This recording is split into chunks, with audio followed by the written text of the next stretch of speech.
Want to take a look at this welding rod holder that I purchased through Amazon. It's made by Shark Welding, or offered by Shark Welding, their part number. I got this for about 12.5 bucks. I was in Tractor Supply today and they appear to have the exact same thing under a Hobart brand that's orange, but it has the same dots on it, same ridges going around, similar gasket. At some point I may pick one of those up and try to compare, and it was actually a little cheaper. It was right at 10 bucks.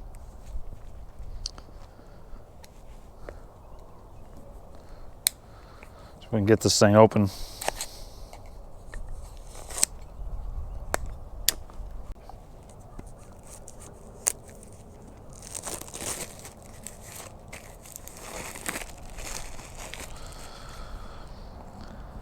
So it looks like it's got a place you can put a label in it. Again, ridges, square,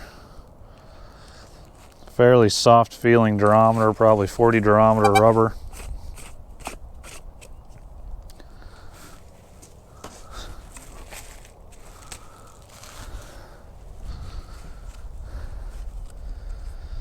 Divider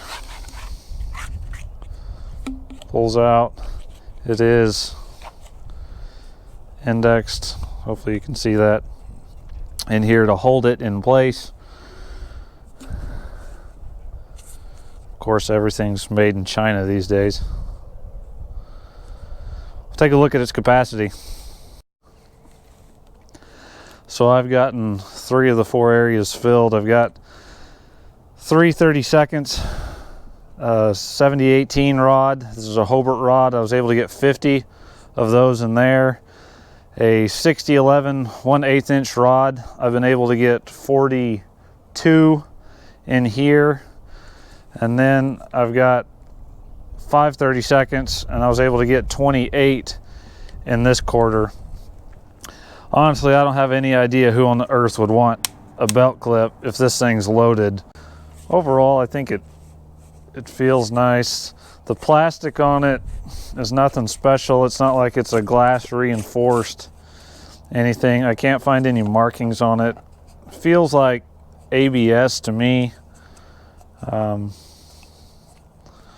seal,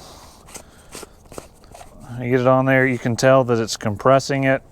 I feel like it's going to give a reasonable seal to it. I don't know how long that rubber is going to stay pliable, but overall much improved over how I've been having to store some of my rod, and I think it'll be pretty handy for the jobs that I do, just to be able to grab this and take off. One thing I will do if I'm buying Hobart rod that comes in these nice plastic pouches is make sure that I've got this edge not fully collapsed, it'll snap. Then I'll run with some good electrical tape around that to try to hold it in there so that I don't need something else. And this is something that's worked pretty well for me over several years to try to keep my rod dry.